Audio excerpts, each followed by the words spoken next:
In early 2021, I remember Godolphin managing director Vin Cox mentioning a colt by street boss from the Group 1 winning mare Anamoe as one of their standout 2-year-olds for the season.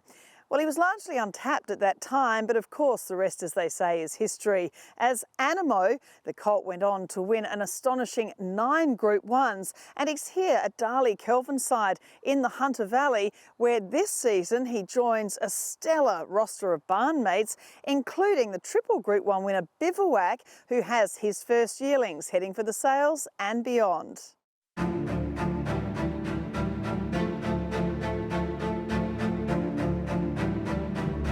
And the super stallion Anamoe races to the lead and kicked away. He's a beautiful stallion, this horse, and he's a credit to his signer Sheikh Mohammed and his passion for racing horses around the world and his support of Australian racing. And here he comes, Anamoe. He let loose in a stride. Anamoe, this time for the big A.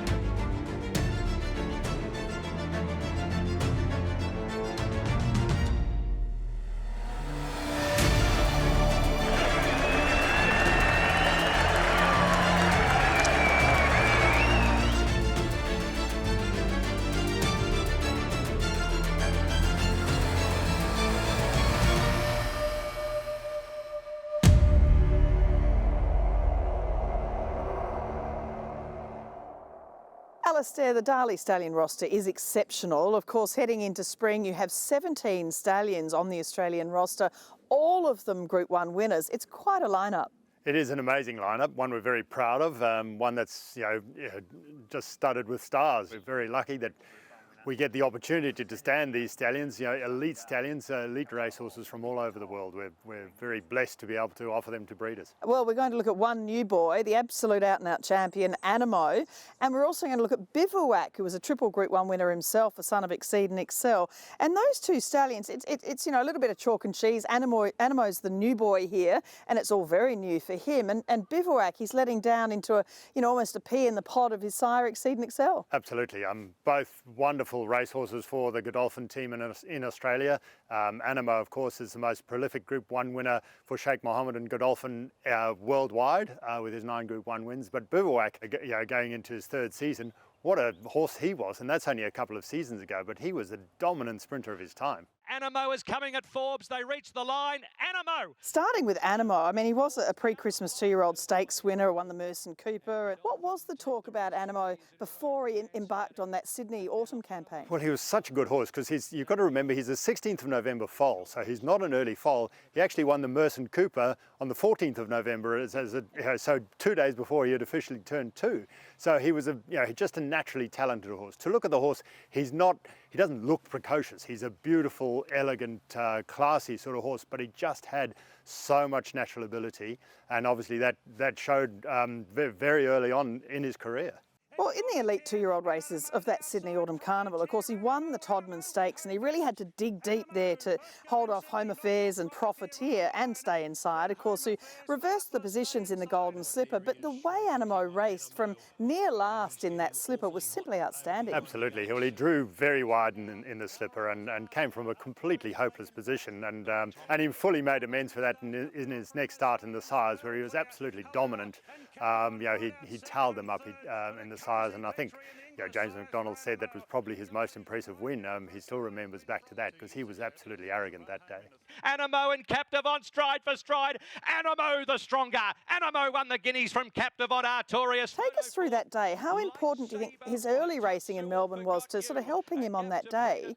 But either way, he still was the outstanding colt of his generation. He knew his way around Caulfield well, and he was clearly the best 3-year-old, and Oliver rode him like the favourite, and he was just never not going to win, I don't think. I was very confident that day anyway. But then the Cox Plate of 22. We just knew how good a horse we had. There's not many 3-year-olds have been able to do it in a Cox Plate, and he was so close under difficult circumstances. So he lost nothing, certainly in our eyes, and I don't think in anyone's eyes that day.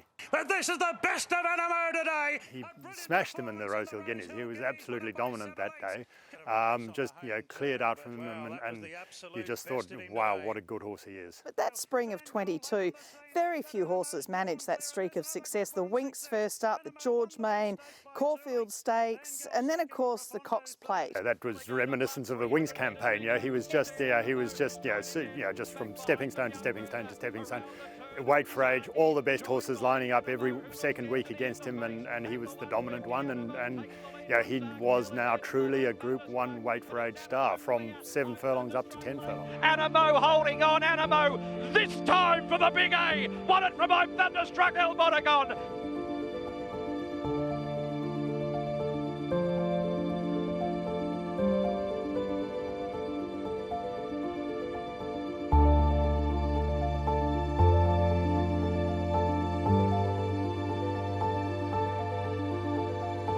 Group 1 win, number 8 for the great Anamoe. And the autumn, the next autumn, of course, of this year in 23, the Apollo into the Chipping Norton, and the race call and the champion horse winning and people being so happy about it. It creates such a big following for these horses. It sure does, and Anamoe earned his own, has earned his own following.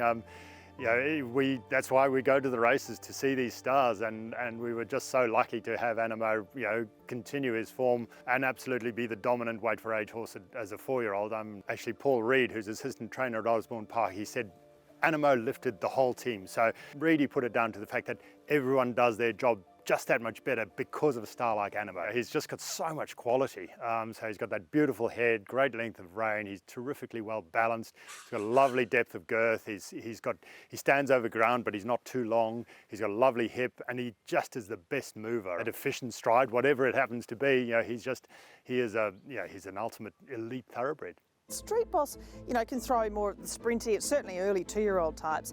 Anamoe, his dam by Redute's choice. She won the Australasian Oaks. So it's a really interesting matchup. He's going to be a very versatile stallion. Plans are still being finalised, but and even in Godolphin, we're still finalising our plans. But mares like Guelph and Kiamichi and some really high-class mares are going to visit Anamoe in his first season. So he is going to get every opportunity from the breeders, and so he should. Bivouac's off and gone though. And Anamoe, of course, as we mentioned, is joining Bivouac, who's now had the 2 good books of mares already under his belt. And it's that wait and see time, isn't it, as they're heading off to the yearling sales in the next sale series? Yeah, obviously exciting times for Bivouac. He's so much like his father.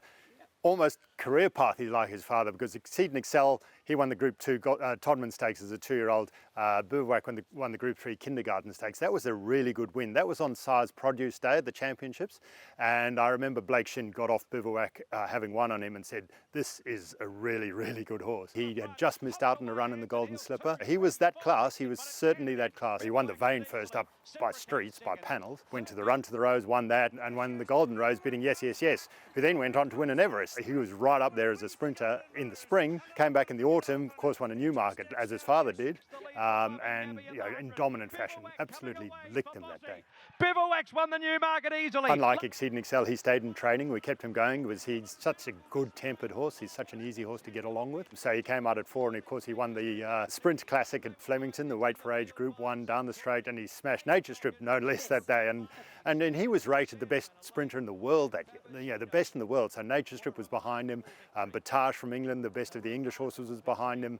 The Americans weren't there. He was world best. That says something about how good Bivouac was. Such great Godolphin depth to this family. It is. It's basically our foundation family, because Canny Miss and Camarina were among the first mares that Sheikh Mohammed invested in Australia, and we've really produced a dynasty out of those mares. His mother, Dazzler by More Than Ready, she won a couple of races, but she had a lot of ability. She didn't really get to show what she could do. Of course, the grandmother, Camarilla, bred by us but sold to the Inghams as a yearling, was a Group 1 winner herself, and by Elusive Quality, who's a really positive influence in Pedigree. He's a real fast influence, high quality. Of course, Canny Miss, the 4th dam, is the sister to Canny Lad, who's the broodmare sire of Redute's Choice, and I'm Invincible. So plenty of recommendations in terms of pedigree. Probably the best filly on the farm at Woodlands is the 3/4 sister to Cylinder by Bivouac. She's an outstanding filly. He's been very well supported by Godolphin with high quality mares, consistently nice horses. We've got lifetime breeding right holders in him, over 30 of them. The best breeders, the Yarraman Park, the Widdens, Sledmeres, Little Avondale and Cambridge from New Zealand. There's a raft of them that have all backed this horse because they knew how good he was. It's what we're about, is offering the best horses, and whether they've raced in the Northern Hemisphere or the Southern Hemisphere, that's what we want to do. Now, probably it's up to the horses to make themselves the stallions, but now their progeny have got to do it.